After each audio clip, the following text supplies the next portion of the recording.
Hey guys, so today I'm going to be talking about environmental laws on a national level. Just to give a little bit of background about myself before I start, I'm currently a senior at the University of Portland studying environmental science with a math focus, and I have one more semester to go before I can officially call myself a college graduate, which I'm so excited about. But as far as my credentials go, if I do not know enough, at this point, having one semester left to share all of this information with you, then why am I in school? We're just gonna dive right in. We're just gonna scrape the surface of this. I wish I could go into more depth about all of these, but as you will see, I will progressively get more angry as I'm reading these lists, and I really honestly apologize for that, but as you will see, there's a reason that I'm angry, and I honestly hope that by the end of this video that you guys are also angry, because then I know that I did my job. And if you're not angry, please just rewatch the video. But anyways, let's just get right into it. You guys should all know what the EPA is. It stands for the Environmental Protection Agency. Their mission to the EPA, their mission statement is that Americans have clean air, land, and water, that national efforts to reduce environmental risks are based on the best available scientific information, chemicals in the marketplace are reviewed for safety, and federal laws protecting human health and the environment are administered and enforced fairly, effectively, and as Congress intended. So, the list that I'm going to be reading from is from the New York Times, and this was released January 1st, so it has 33 rules that were overturned, 24 that are in progress, and 11 in limbo. And since this happened 5 months ago, there's obviously been some changes. Anyways, so these are 5 of the 33 that got rolled back. And the first one is flood building standards, and this basically required new infrastructure projects to be built with higher flood standards because the ice caps are melting and the sea level is rising. So why not be protected against this if you're trying to buy a property on the coast, or if you give a shit about your home that is near water currently. Apparently Republicans thought that it was too costly and too burdensome, so they scratched it. Let me just move on. 2, proposed ban on potential harmful pesticides. And it was the pesticide I say this wrong every time, I'm so sorry, but chlorpyrifos and organophosphate. And these were developed during the Third Reich, and during my senior project, we actually did we had a group do a presentation on this. So that's how I learned about this. But basically, they found through their research that these chemicals were being heavily used in California still, despite the fact that they had adverse effects on the developmental health of fetuses, as well as causing deformities when the child actually grew up. Before I go too much further and keep commenting on that, I'm going to move on to the next one. So the decision on the Keystone XL pipeline and the Dakota Access pipeline, and this is obviously 2 different ones, but I lumped them into one because this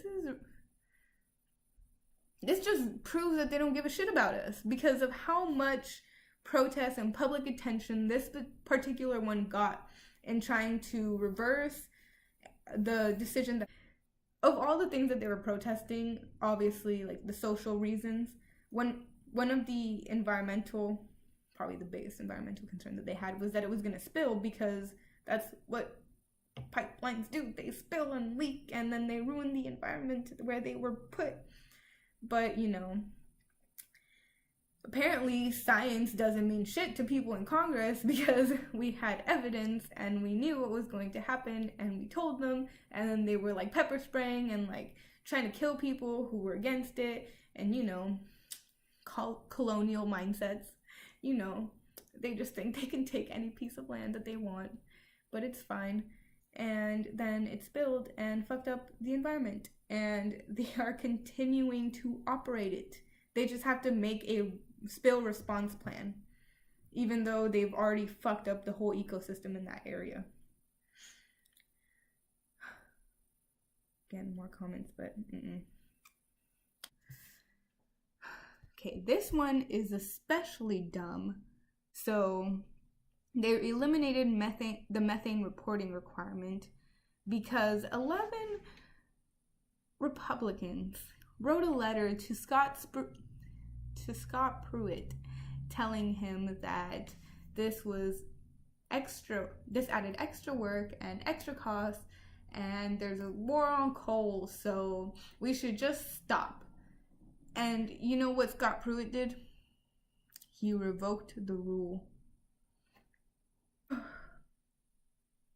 Just keep in mind that part of the EPA's mission statement was to make their decisions based on the best available scientific information, and that methane is a greenhouse gas. And if you've never heard of the greenhouse gas effect, there are 4 major greenhouse gases: water vapor, methane, CO2, and nitrous oxide. There's a lot more, or there's a couple more, but these are the main 4 that we focus on, because the way the greenhouse effect works is solar radiation comes in and then the albedo effect shoots it out, except that when there's a lot of gases in the atmosphere, it traps the heat. So it's like going in and out basically until it finally exits.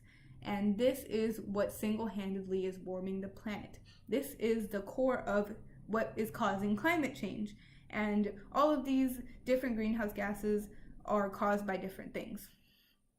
So we know what is warming the planet. We know that this is what is happening, yet we're gonna stop reporting it because 11 Republicans are fat and lazy. Let's move on before I say anything else. The next one is stopped discouraging the sale of plastic water bottles in national parks. And so the International Bottled Water Association called this unjust because do you know how, I'm sorry, this is what I meant about when I get mad, I just can't come up with words, but so the reason that it's important to remove plastic water bottles from national parks is that people tend to litter. And you're less likely to litter if you're using a reusable water bottle. And even if you are, it's not going to harm the environment as much because somebody's probably going to pick it up and be like, hey, free water bottle. But the amount of litter and the fact that like it's so easy to dispose, like yeah, you can carry it around easy, but then you're just going to dump it somewhere. Like it degrades the national park. But because the International Bottled Water Association, whatever the fuck, got offended, they repealed this. So banning them was a step forward. This is a huge step back. We don't need any more water bottles. There's so much plastic on this earth. All these people are plastic. All these water bottles are plastic. But this is ridiculous. Let me just move on to the ones that are in progress. Let's shine a little glimmer of hope. So, I'm only gonna say 5, but there are 24. And the first one is the Clean Power Plan. And so coal companies and Republican officials oppose the plans because they set limits on carbon emissions, and because coal companies and Republicans feel like this is attacking them because we're setting limits on carbon emissions so that we can improve our air quality. I'm sorry, I thought that one of the EPA's mission statements was to improve the air quality, or to at least ensure that Americans had clean air. Apparently not, because this was a huge effort in the right direction. Obviously, like no plan is perfect. Not one single plan on its own is perfect. Like everything has a flaw, but this is a step in the right direction. This is something that is at least making an effort, and they thought that the limits were set too high and called for a review of it. And that's where we are right now. But anyways, moving on. The Paris Climate Agreement. So Trump basically was like, no. And okay. So initially, only 2 countries in the world refused to sign the Paris Agreement, and that was Syria and Nicaragua. Syria had too much shit going on, and Nicaragua is all for climate change, but they just didn't think that it did enough. So they were like, no, we're not signing it. And then Trump was like, no, I don't give a shit. And he basically tried to get out of it. And the reason that it's on this list and not the previous list is because formally they notified the United Nations of their intent to withdraw, but they can't like officially withdraw until 2020, which gives us hope that he's not going to be in office because Stormy Daniels is going to save the day. Please, Stormy Daniels. The status of 10 national monuments. Republicans in Congress said that the Antiques Act, which allows presidents to designate national monuments, was abused. And because Obama was trying to protect 4 million acres of land and several million square miles of ocean, they were like, you know how much offshore drilling we could do? You know how many mines we can make there? Like, we don't have more space in the US. So they got pissed off and are basically trying to repeal the expansion of several national monuments. That's fucking cool. Moving on. Reviewing limits on toxic discharge from power plants into public waterways. So, let me read that again. Reviewing limits on toxic discharge from power plants into public waterways. So utility and the fossil fuel industry both oppose this rule to limit the amount of toxic metals such as arsenic, lead, and mercury, among a couple others, because they couldn't release them into public waterways. It was too expensive and it was too much effort, and they just didn't want to put it in, so it's fine. Continuing, car and truck fuel efficiency standards. So you like getting high gas mileage in your car so that you don't have to keep refilling your gas every 2 days, depending on how much you drive. So this is basically making it difficult for automakers to keep doing that. So, you remember those good old days when you used to be able to fill up your tank for $20? Not anymore. Because they're literally trying to get cars to stop doing that.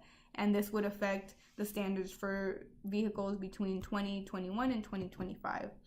And they're actually considering penalizing automakers who aren't willing to comply with this. So if a car maker decides, you know what, fuck this, I'm going to try to be more fuel efficient anyways. No. They will, I don't know what their penalties are, but they're going to make some. And they're going to be like, Anyways, let me go to the last list, which is the ones that are in limbo, which gives us a glimmer of hope, but not really. And there's only 10 in this list, but I'm only going to mention 5 to keep it consistent. So, methane emission limits on new oil and gas wells, limits on landfill emissions, mercury emission limits for power plants, groundwater protection for uranium mines, and efficiency standards for appliances.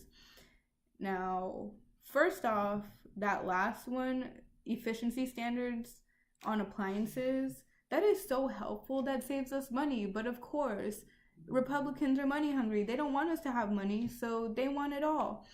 And they're trying to take that off, which it's still in limbo, so we could still hopefully try to not get that passed. But did you hear the first 4 that I said? Actually, okay, let's go back to the one that's currently in progress, which is reviewing the limits on toxic discharge power plants into public waterways. So they're trying to remove the limits from toxic metals. But then they're also saying that they want to what is it called? Sorry. They're also saying that they want to remove the mercury emission limits for power plants, remove the groundwater protection for uranium mines, remove the limit landfill emissions, and remove methane emission limits on new oil and gas wells, while also trying to remove the limits for toxic discharge. I'm going to let that speak for yourself. Again, think about the EPA's mission statement. Oh my God. Like I said, when I get angry, like I just get speechless because there's so many things I want to say. But if you're not angry by the end of this video, again, please rewatch it or like do some research on your own and then tell me that you're not angry. Thank you guys so much for watching this video. I really hope you enjoyed it and that I've inspired you to either do your own research or to just like keep watching these videos so that you can hear me rant about the stupid shit that's happening to the world.